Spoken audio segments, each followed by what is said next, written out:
Good evening बच्चों।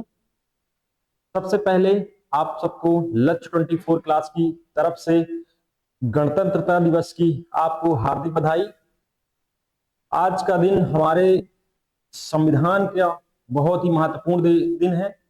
आज के दिन हमारे महापुरुषों ने एक नई गाथा को लिखा है, जिससे आज हम सब लोग स्वतंत्र रूप से बोल पा रहे हैं। तो इसलिए आप सबको हमारे कोचिंग की तरफ से खूब खूब बधाई। और आप लोग जान ही रहे हैं कि हमारे यहाँ इस समय करंट अफेयर्स और स्ट्रेटेजी की सारी क्लासेस स्टार्ट हो चुकी हैं। आप सब लोग हमारे क्लास में एडमिशन लें और देखिए, आपको हमारे कोचिंग की तरफ से आपको बेस्ट से बेस्ट आपको लर्निंग सब्जेक्ट आपको अच्छे से प्रोवाइड किया जाएगा। चलिए देर न करते हुए हम करंट अफेयर्स की क्लास को स्टार्ट करते हैं। और बच्चों, आप इस क्लास को जितना हो सके उतना शेयर करिए, कमेंट करिए और लाइक करिए। तो आज देखते हैं, चलिए आज हम करंट अफेयर्स की क्लास को स्टार्ट करते हैं। चलिए हम देखते हैं पहला क्वेश्चन। पहला क्वेश्चन है, भारत में कौन सा संस्थान एकमात्र सार्वजनिक क्षेत्र का अस्पताल बनकर उभरा है, जिसने एक ही वर्ष में 500 किडनियों का प्रत्यारोपण किया। यानी 500 किडनियों का ट्रांसप्लांट कौन सा ऐसा संस्थान है जिसने अभी हाल ही में किया। तो आइए हम इसके बारे में जानते हैं। अभी हाल ही में जो अहमदाबाद का गुर्दा रोग एवं अनुसंधान केंद्र है, इसी ने 500 किडनियों का प्रत्यारोपण करके एक रिकॉर्ड बनाया है। चलिए आज हम देखते हैं इसके बारे में। अहमदाबाद सिविल मेडिकल कॉलेज स्थित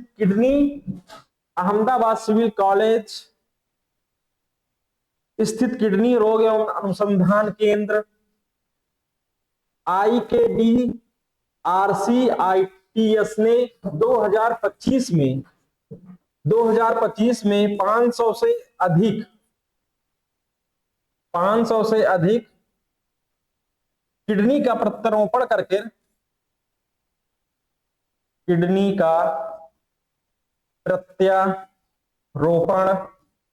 यानी ट्रांसप्लांट किया है। प्रत्यारोपण करके पूरा करके एक सरकारी अस्पताल के लिए राष्ट्रीय रिकॉर्ड बनाया है।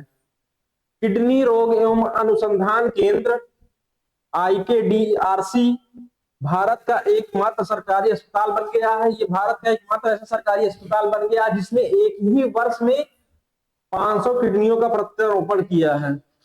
ये एक वर्ष में 500 किडनियों का प्रत्यारोपण करके भारत का एक नंबर 1 सरकारी अस्पताल बन गया है, जिसने किडनी प्रत्यारोपण के क्षेत्र में इसकी अग्रिम स्थिति मजबूत हुई है। यह संस्थान गुजरात सरकार के स्वास्थ्य विभाग के अधीन संचालित होता है और आर्थिक रूप से कमजोर मरीजों को उन्नत शिक्षा एवं सेवा प्रदान करता है। तो जो अहमदाबाद का गुर्दा रोग एवं अनुसंधान केंद्र है, ये दुनिया का यानी भारत का पहला संस्थान बन गया जिसने 500 किडनी का सफल ट्रांसप्लांट किया, यानी प्रत्यारोपण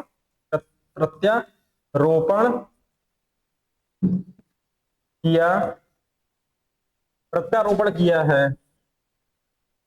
तो हमारा जो ऑप्शन नंबर बी है ये सही होगा। चलिए अगला क्वेश्चन देखते हैं।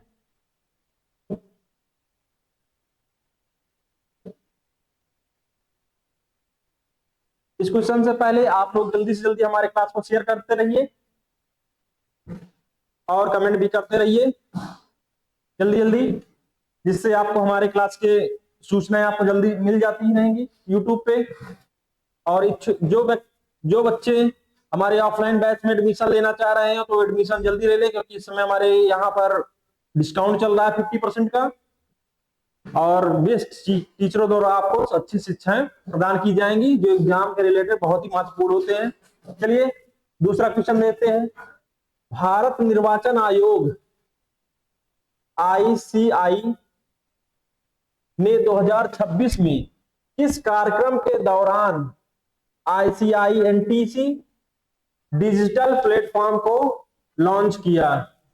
अभी जो भारतीय निर्वाचन आयोग है, उन्होंने भारतीय निर्वाचन आयोग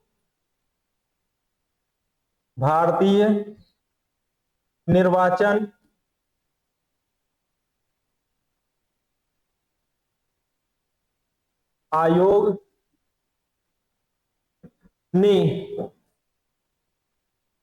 भारतीय निर्वाचन आयोग ने लोकतंत्र और चुनाव प्रबंधन पर अंतरराष्ट्रीय सम्मेलन का एक वो किया, उसमें ICI-NTIC डिजिटल प्लेटफॉर्म को लॉन्च किया। तो जो हमारा ऑप्शन नंबर सी है ये सही होगा। आइए इसके बारे में जानते हैं। भारत निर्वाचन आयोग ICI ने लोकतंत्र और चुनाव प्रबंधन पर अंतरराष्ट्रीय सम्मेलन का आयोजन किया। जो ICI ने है, ये लोकतंत्र और चुनाव प्रबंधन पर एक अंतरराष्ट्रीय सम्मेलन का आयोजन किया है।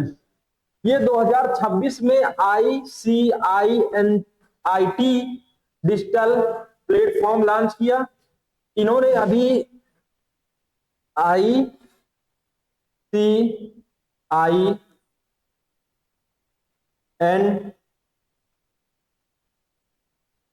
ICI-NT प्लेटफॉर्म को यानी डिजिटल प्लेटफॉर्म को लॉन्च किया। इसका बीटा संस्करण 2025 के बिहार विधानसभा चुनाव के दौरान पायलट प्रोजेक्ट के तौर पर चलाया गया था। जो इसका बीटा संस्करण है, जो इसका बीटा संस्करण 2025 के जो विधानसभा चुनाव था बिहार के उसके दौरान पायलट प्रोजेक्ट के रूप में चलाया गया था। ICI-NTC एक एकीकृत डिजिटल इकोसिस्टम है। जो ICI-NT है ये एक एकीकृत डिजिटल इकोसिस्टम है जो एक ही प्लेटफॉर्म के माध्यम से चुनावी प्रक्रिया के संपूर्ण प्रबंधन को सक्षम बनाता है।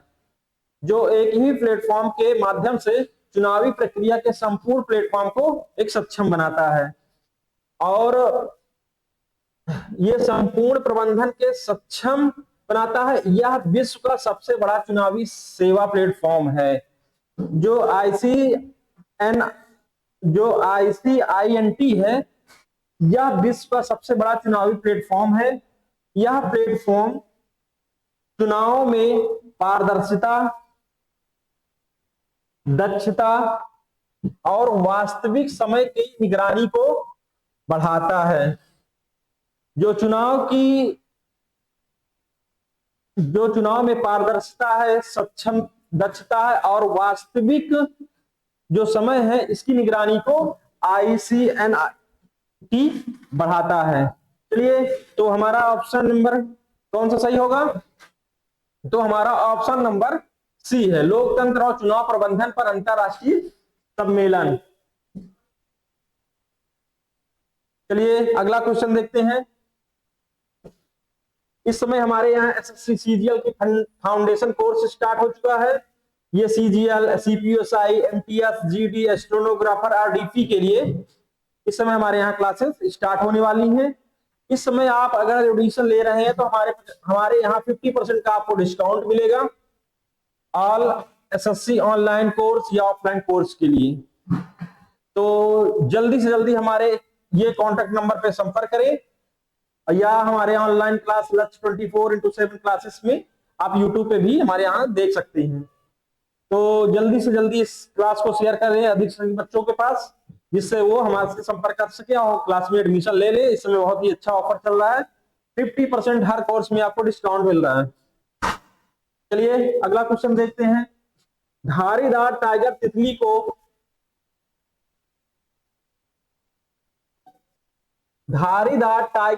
को किस केंद्र शासित प्रदेश की राज्य तितली घोषित किया गया है? तो धारीदार टाइगर तितली को किस केंद्र शासित प्रदेश का तितली घोषित किया गया है? तो आइए अब इसके बारे में जानते हैं।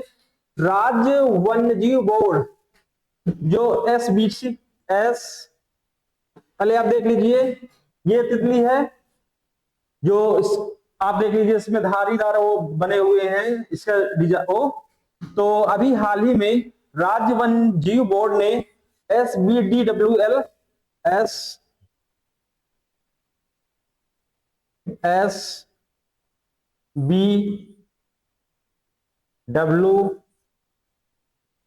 ने एक धारीदार बाघ तितली को चंडीगढ़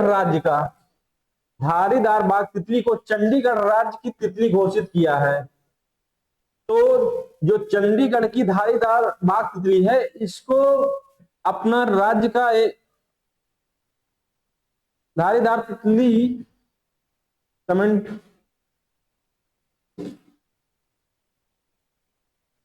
जो धारीदार तितली है, इसको चंडीगढ़ ने राज्य तितली घोषित किया है। यह निर्णय केंद्र शासित प्रदेश के प्रशासक गुलाब चंद कटारिया की अध्यक्षता में हुई है।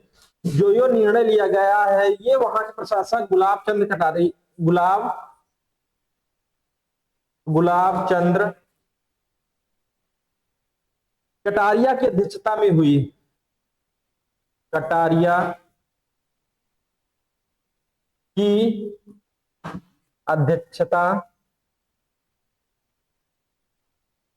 अध्यक्षता में लिया गया है। इस कदम का उद्देश्य केंद्र शासित प्रदेश में जैव विविधता संरक्षण, जन जागरूकता को बढ़ावा देना है। जो यह निर्णय लिया गया है, इसका मेन मकसद है वहां की जैव विविधता संरक्षण, जन जागरूकता को बढ़ावा देना। वन एवं वन्यजीव विभाग को सार्वजनिक स्थानों पर जागरूकता अभियान चलाने का भी निर्देश दिया गया है। जो वहां के वन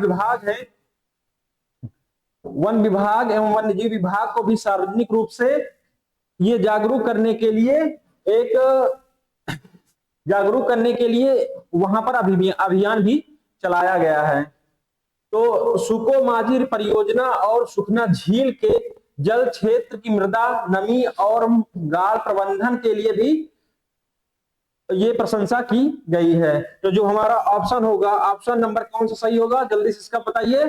तो जो हमारा ऑप्शन नंबर सी है, चंडीगढ़। तो चंडीगढ़ की राज्य तितली को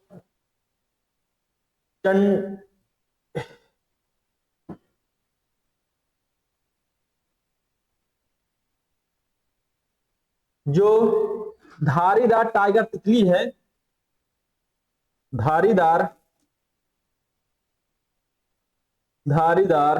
टाइगर तितली को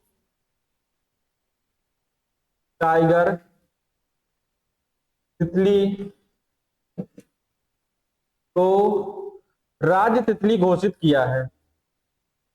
राज्य तितली घोषित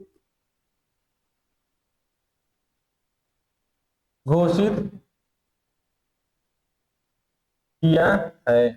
तो हाल ही में चंडीगढ़ राज्य ने धारीदार टाइगर तितली को अपने राज्य तितली घोषित किया है। चलिए जल्दी जल्दी इस क्लास को शेयर करते रहिए। चलिए अगला क्वेश्चन देखते हैं। क्वेश्चन नंबर 4, हाल ही में खबरों में छाई रहने वाली लंबाडा समुदाय मुख्य रूप से भारत के किन राज्यों में पाई जाती है? जो लंबाडा समुदाय है, आप इनका परिधान देख लीजिए, ये समुदाय की ड्रेस कैसे होती हैं। चलिए जो लंबाडा समुदाय है, लंबाडा लंबाडा समुदाय, जो लंबाडा समुदाय है ये तेलंगाना और आंध्र प्रदेश, ये तेलंगाना और आंध्र प्रदेश राज्यों में पाए जाती हैं। आंध्र प्रदेश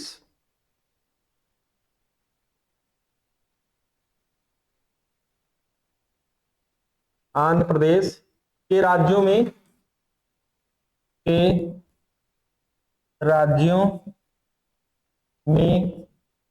पाई जाती है। तो जो हमारा ऑप्शन है, ऑप्शन नंबर सी, तेलंगाना और आंध्र प्रदेश, इन राज्यों में लंबाडा समुदाय मुख्य रूप से पाई जाती हैं।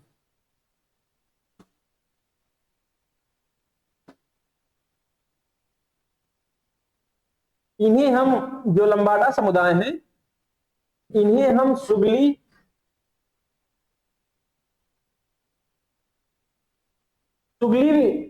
संप्रदाय, जो सुगली संप्रदाय है, इनके नाम से भी जानते हैं। चलिए आइए इसके बारे में विस्तृत जानते हैं। सर्वोच्च न्यायालय ने तेलंगाना में लंबाडा समुदाय के अनुसूचित जनजाति दर्जे को लेकर चल रहे लंबे समय से जो विवाद चल रहा था,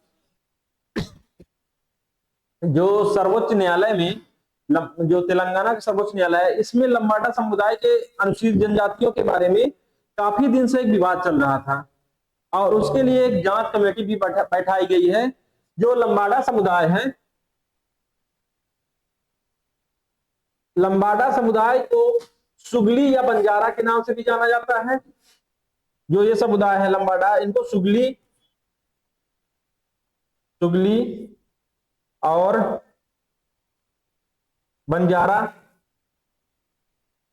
बंजारा समुदाय के नाम से भी, सुगली या बंजारा समुदाय के नाम से भी इनको हम जानते हैं।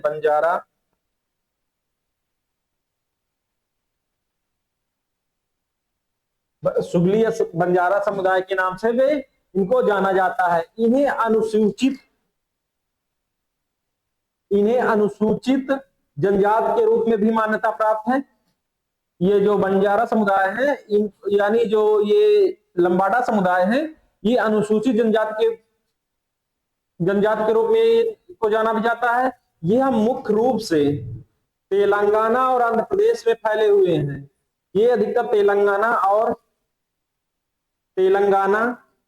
और आंध्र प्रदेश राज्यों में पाए जाते हैं। ये माना जाता है कि इस समुदाय की उत्पत्ति राजस्थान के मारवाड़ क्षेत्र में हुई है। इनको मानते हैं कि ये राजस्थान के मारवाड़ क्षेत्र में इनकी उत्पत्ति मानी जाती है। परंपरागत रूप से ये अर्ध खानाबदोश व्यापारी थे जो माल परिवहन करते थे, लेकिन ब्रिटिश शासन काल के दौरान यह व्यवसाय कम हो गया। वे गौर बोली भाषा बोलते हैं, जिन्हें एक लंबाडी भाषा भी जानते हैं। इनकी जो भाषा होती है वो इनकी जो भाषा है वो गौर बोली होती है।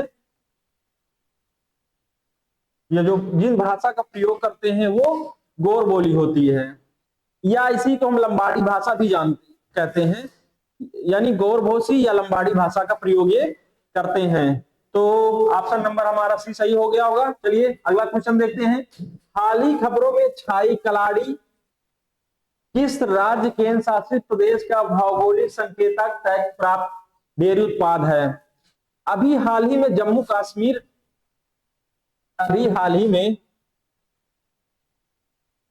जो ये छाई कलाड़ी है, यानी छाई कलाड़ी को जीआई टैग प्राप्त हुआ है। जीआई टैग, जो जम्मू और कश्मीर का छाई कलाड़ी है, इसे जीआई टैग प्राप्त हुआ है। ये जैसे पनीर की तरह होता है और अभी हाल ही में इसको जम्मू और कश्मीर का जीआई टैग प्राप्त हुआ है। चलिए इसके बारे में हम देखते हैं। जम्मू कश्मीर के उधमपुर जिले में, ये जम्मू कश्मीर के उधमपुर जिले में प्रसिद्ध डेयरी उत्पाद कलाड़ी को जीआई टैग मिल चुका है। यह पारंपरिक पनीर जैसा उत्पाद है जो अपने अनूठे स्वाद और पौष्टिक गुणों के कारण इसे जाना जाता है। ये अनूठे उत्पाद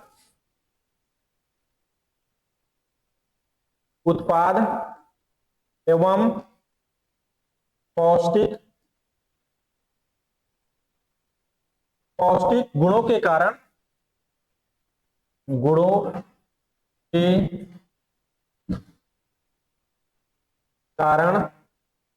ये प्रसिद्ध है। अब सरकार इसे वन डिस्ट्रिक्ट वन प्रोडक्ट के रूप में, अब सरकार इसे वन डिस्ट्रिक्ट वन प्रोडक्ट पहल के तहत वैज्ञानिक रूप से विकसित कर इसके पारंपरिक स्वाद को सुरक्षित रखते हुए इसको जीआई टैग को दिया गया है। तो जो हमारा ऑप्शन नंबर ए है ये सही होगा। चलिए अगला क्वेश्चन देखते हैं। Question number 6। क्वेश्चन नंबर 6 देखने से पहले आप लोग इस क्लास को जल्दी से शेयर कर दीजिएगा। चलिए क्वेश्चन नंबर 6 देखते हैं। मणिपुर में बराक नदी के जल क्षेत्र को पुनः जीवित करने के लिए सेनापति वन विभाग द्वारा शुरू गई पहल का नाम क्या है? जो मणिपुर में बराक नदी है, इस जल क्षेत्र को पुनः जीवित करने के लिए सेनापति वन विभाग द्वारा शुरू की गई एक पहल का, उसका क्या नाम है? ऑप्शन नंबर हमारा देख लीजिए। ऑप्शन नंबर ए है त्वरित ग्रामीण मूल्यांकन, ऑप्शन नंबर 2 है सहभागी ग्रामीण मूल्यांकन, जो ऑप्शन नंबर 3 है एकीकृत जल संभव सर्वेक्षण, और जो ऑप्शन नंबर डी है सामुदायिक वन मानचित्रण। तो इसका ऑप्शन कौन सा सही होगा, इसके बारे में जल्दी से आप बताइए। कौन सा ऑप्शन सही होगा जो मणिपुर में बराक नदी के जल क्षेत्र को पुनः जीवित करने के लिए सेनापति वन विभाग द्वारा एक पहल को शुरू की गई है? चलिए हम देखते हैं इसके बारे में। सेनापति वन विभाग ने बराक नदी के जल क्षेत्र को पुनः स्थापित करने के लिए और स्थानीय आजीविका को, जो सेनापति वन विभाग ने बराक नदी के जल क्षेत्र को पुनः जीवित करने और स्थानीय आजीविका को सहायता प्राप्त करने के लिए सहभागी ग्रामीण मूल्यांकन अभ्यास शुरू किया है। जो सहभागी ग्रामीण मूल्यांकन PRA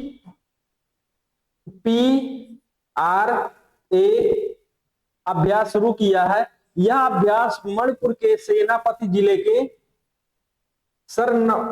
सरनामाई गांव में बराक नदी के जल ग्रहण क्षेत्र में आयोजित किया जाएगा। कौन सा गांव के आसपास? सरनामाई गांव में बराक नदी के आसपास इस क्षेत्र को आयोजित किया जाएगा। तो इसका ऑप्शन कौन सा सही होगा? तो ऑप्शन नंबर हमारा भी सही होगा, सहभागी ग्रामीण मूल्यांकन कार्यक्रम यानी पहल को अभी हाल ही में स्टार्ट किया गया है। चलिए अगला क्वेश्चन देखते हैं। Question number 7। इसरो के आदित्य L1 मिशन का प्राथमिक उद्देश्य क्या था? इसरो का L1 मिशन का प्राथमिक उद्देश्य क्या था? इसको जानने से पहले आप जान लीजिए जो आदित्य L1 मिशन है ये किसके लिए लॉन्च किया गया है। तो जो आदित्य L1 मिशन है ये किसके लिए लॉन्च किया गया है, पहले इसके बारे में आइए जानते हैं।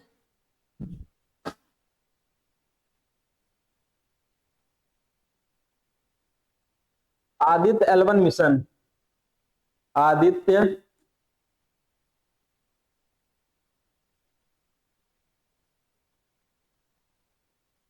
जो आदित्य L1 मिशन है ये किसके लिए लॉन्च किया गया है?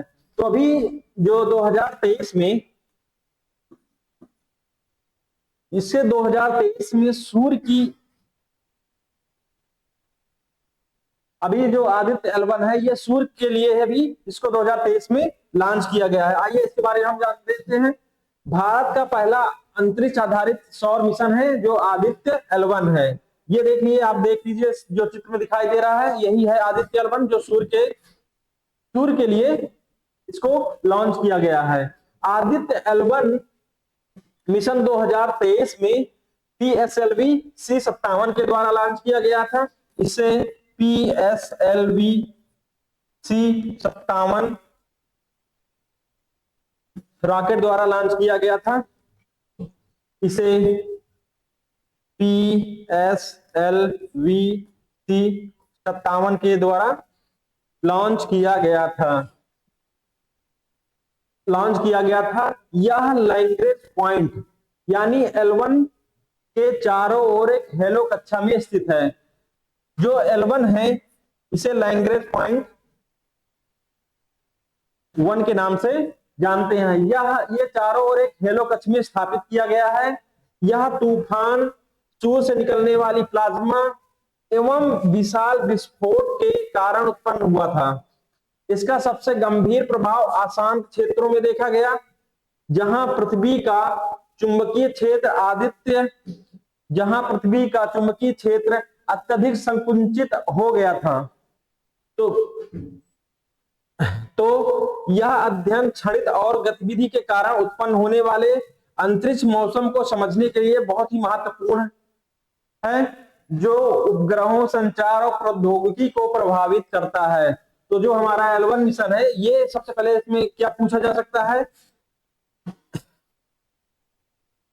तो जो हमारा ऑप्शन नंबर बी, सूर्य और अंतरिक्ष मौसम पर इसके प्रभाव के अध्ययन के लिए जो आदित्य L1 मिशन है इसको लॉन्च किया गया है।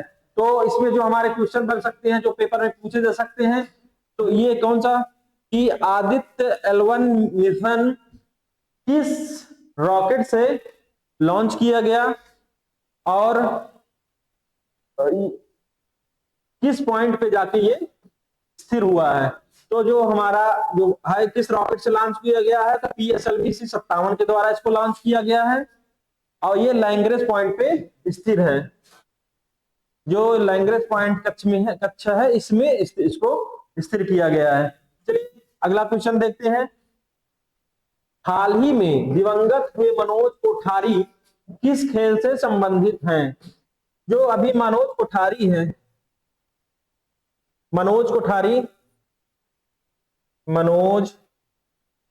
कोठारी ये बिलियर्ड्स खेल से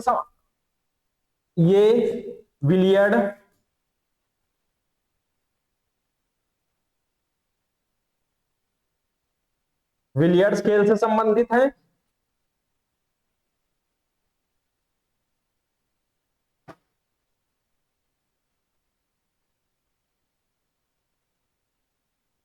अभी इनका हार्ट अटैक के कारण इनका देहांत हो गया है।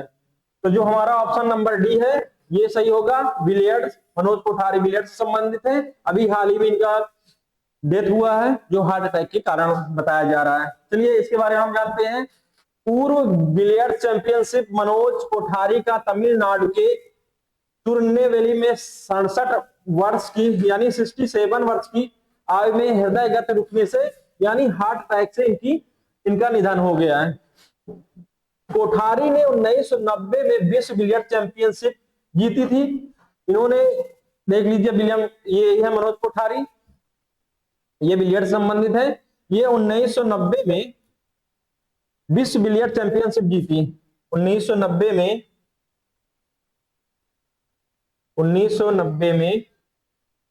विश्व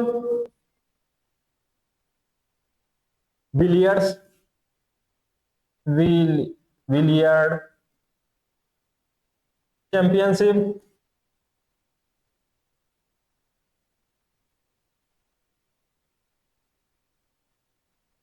चैंपियनशिप को जीता। अपने कैरियर में 16 बार राज्य चैंपियनशिप भी रहे हैं।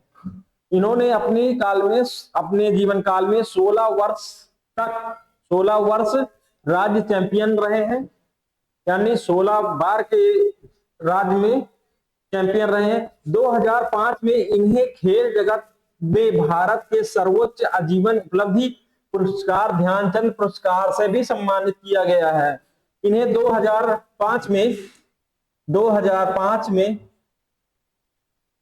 इन्हें मेजर ध्यानचंद यानी ध्यानचंद मेजर ध्यानचंद पुरस्कार से भी सम्मानित किया गया था। ये क्वेश्चन बहुत ही इंपॉर्टेंट है जो एग्जाम में पूछे जा सकते हैं, क्योंकि ये इनको मेजर ध्यानचंद पुरस्कार भी मिला हुआ है, खेल जगत का सबसे बड़ा पुरस्कार माना जाता है। तो ये क्वेश्चन एग्जाम में पूछ सकते हैं, इसलिए इसमें आप स्टार लगा लीजिएगा और क्लास को शेयर करते रहिएगा। तो मनोज कोठारी को 2005 में ध्यानचंद पुरस्कार से भी सम्मानित किया गया है। 2025 में उन्हें भारतीय बिलियर्ड्स एवं स्नूकर महासंघ द्वारा आजीवन उपलब्धि पुरस्कार से भी सम्मानित किया गया है। तो उन्हें 2025 में उनके भारतीय बिलियर्ड्स एवं स्नूकर महासंघ ने उनके द्वारा जो आजीवन उसमें उपलब्धि प्राप्त की है उसके लिए भी उनको पुरस्कार से नवाजा गया है, यानी उनको पुरस्कार दिया गया है। तो ये क्वेश्चन बहुत ही महत्वपूर्ण है, तो आप लोग इसमें स्टार लगा लीजिएगा, ये क्वेश्चन एग्जाम में पूछ सकते हैं। चलिए अगला क्वेश्चन देखते हैं। भारत का पहला बायो हैप्पी डिस्ट्रिक्ट किस राज्य में विकसित हुआ है? तो अभी जो हाल ही में अरुणाचल प्रदेश का केपी पिन्नियोर जिला है उसको ही बायो हैप्पी डिस्ट्रिक्ट राज्य के रूप में विकसित किया गया है। तो हमारा जो ऑप्शन होगा option number D, Arunachal Pradesh का केपी पिन्नियोर जिला, इसी को बायो हैप्पी डिस्ट्रिक्ट के रूप में विकसित किया गया है। ये भी क्वेश्चन बहुत ही इंपॉर्टेंट है, इसमें भी स्टार लगा लीजिए। चलिए आगे हम इसके बारे में देखते हैं। MS स्वामीनाथन रिसर्च फाउंडेशन द्वारा केई पन्नियोर जिला को प्रशासन ने सहयोग से अरुणाचल प्रदेश में भारत का पहला बायो हैप्पी जिला विकसित कर रहा है।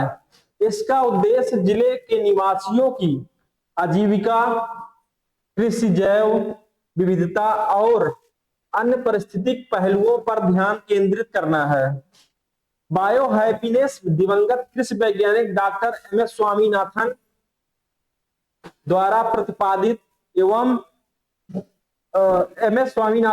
प्रतिपादित एक अवधारणा है जो जैव विविधता संरक्षण और मानव स्वास्थ्य, पोषण और आजीविका में सुधार के लिए इसको उपयोग से उत्पन्न होने वाली खुशहाली को संदर्भित करती है।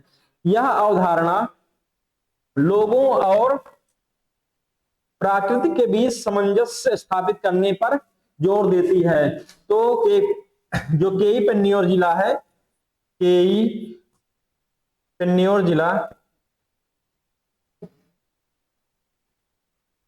जो अरुणाचल प्रदेश का अरुणाचल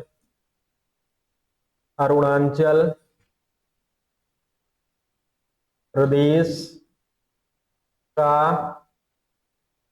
केई पन्नियोर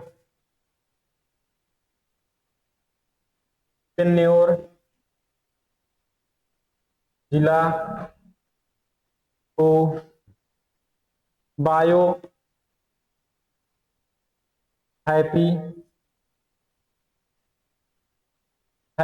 डिस्ट्रिक्ट्स यानी जिला के रूप में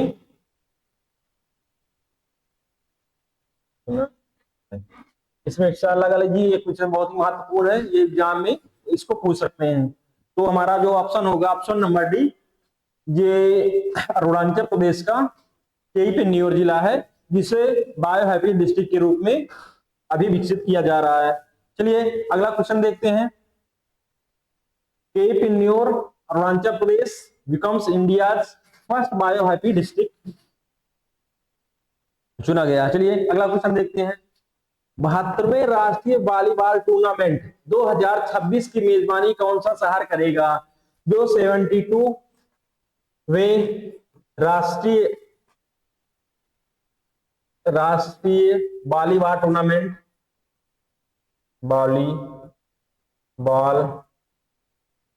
टूर्नामेंट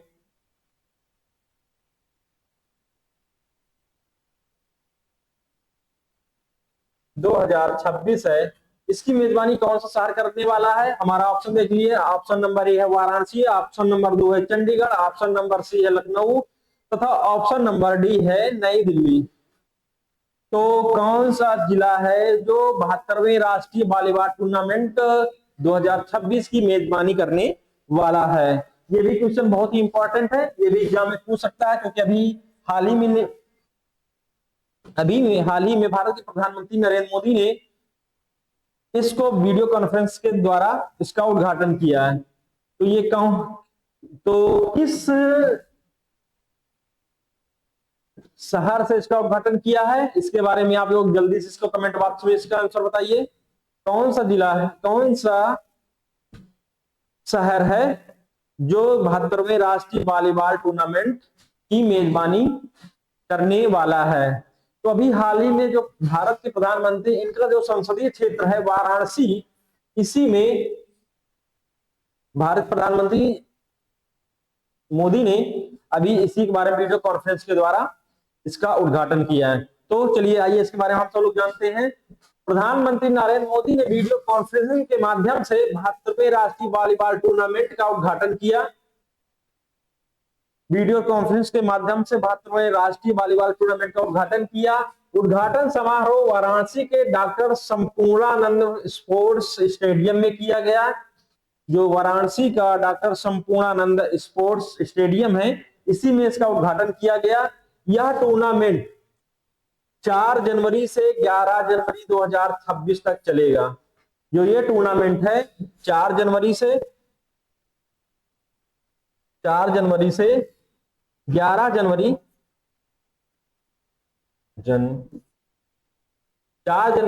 जनवरी तक चलने वाला है। विभिन्न राज्यों और संस्थानों का प्रतिनिधित्व करने वाली 58 टीमों में 1000 से अधिक खिलाड़ी भाग लेंगे। 58 टीमों से 58 टीम से 1000 से अधिक जो प्रतिनिधि हैं वो भाग लेने वाले हैं। यानी जो 58 प्रतिनिधियों से 1000 खिलाड़ी हैं वो भाग लेने वाले हैं। इस योजना का उद्देश्य भारतीय वॉलीबॉल में उच्च स्तरीय प्रतिस्पर्धा, खेल भावना और उभरती हुई प्रतिभाओं को प्रदर्शित करने का लक्ष्य रखा गया है। यानी इसका मतलब ये है कि इस जो खेल का आयोजन हो रहा है, इसका उद्देश्य ये है कि जो वॉलीबॉल है उच्च स्तरीय प्रतिस्पर्धा, जो अच्छे बच्चे हैं, खेल भावना और जो खेल भावना है उसको जागृत करना, उभरती प्रतिभाओं को, जो बच्चों में उभरती प्रतिभाएं हैं, इसको और अधिक प्रदर्शित करना है। तो जो हमारा ऑप्शन है, ऑप्शन नंबर ए वाराणसी में ही अभी 72वें राष्ट्रीय वॉलीबॉल टूर्नामेंट का उद्घाटन किया गया। इसमें 58 टीम से 1000 खिलाड़ी भाग लेने वाले हैं।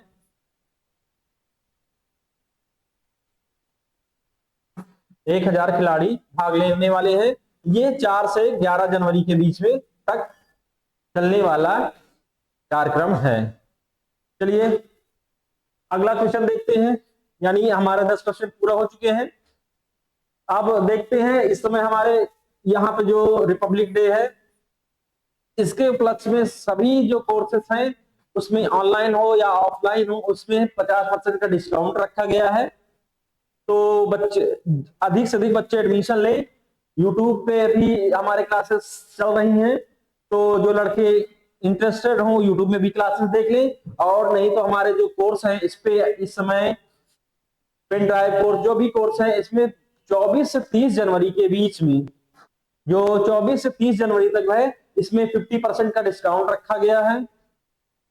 और हमारे जो लाइव क्लासेस हैं, ये लक्ष्य 24x7 क्लासेस यूट्यूब चैनल में भी क्लास चल रही हैं। तो जो इच्छुक व्यक्ति हैं उस एडमिशन ले सकते हैं। इसमें 50% का डिस्काउंट चल रहा है। चलिए देखते हैं जो दिल्ली पुलिस कोर्स है, इसमें भी 50% का डिस्काउंट अभी चल रहा है, जो ये 25 जनवरी से 30 जनवरी तक चलने वाला है। तो जल्दी से जल्दी आप जितने भी बच्चे हैं एडमिशन लें।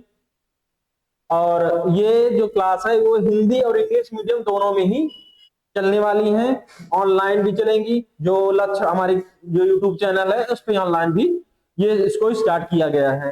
चलिए, ये हमारा टेलीग्राम चैनल का स्कैनर है। आप लोग हमारे क्लास जो स्कैनर है इसको स्कैन करके हमारे टेलीग्राम चैनल पर डायरेक्ट जा सकते हैं, और वहां पे आपको हमारे क्लास के बारे में जो भी नोटिफिकेशन है वो मिलती रहेगी। हमारे क्लास के जो पीडीएफ हैं वो मिलते रहेंगे। आपको हमारे क्लास के बारे में जो भी सूचनाएं हैं हमारे टेलीग्राम चैनल पे आपको मिल जाएंगी। हमारा टेलीग्राम चैनल आप ऐसे भी सर्च कर सकते हैं, लक्ष्य 24 क्लासेस या लक्ष्य 24 IAS, यानी हमारे आपको स्कैनर के थ्रू भी आप जा सकते हैं, नहीं हमारे जो चैनल है इस पे आप डायरेक्ट उस पे सर्च करेंगे तो इस पे भी आपको हमारे चैनल के अपडेट आपको मिलते रहेंगे। तो चलिए, आप हमारी क्लास आज यही खत्म करते हैं। अब जो नेक्स्ट अगली क्लास है जो आपको कल मिलेगी, अब हमारी क्लास पर डे 2 बजे स्टार्ट हो जाती है। तो बच्चों, अधिक से अधिक हमारे क्लास को शेयर करते रहिए, कमेंट करते रहिए, और भी अपने दोस्तों अपने सभी के पास क्लास को पहुंचाते रहिए। तो आप सबको हमारी क्लास कैसे लगी इसको जल्दी से जल्द आप कमेंट बॉक्स में इसके बारे में आप बताइएगा। चलिए, हम आज क्लास को यही खत्म करते हैं, मिलते हैं नेक्स्ट क्लास में अगली बार।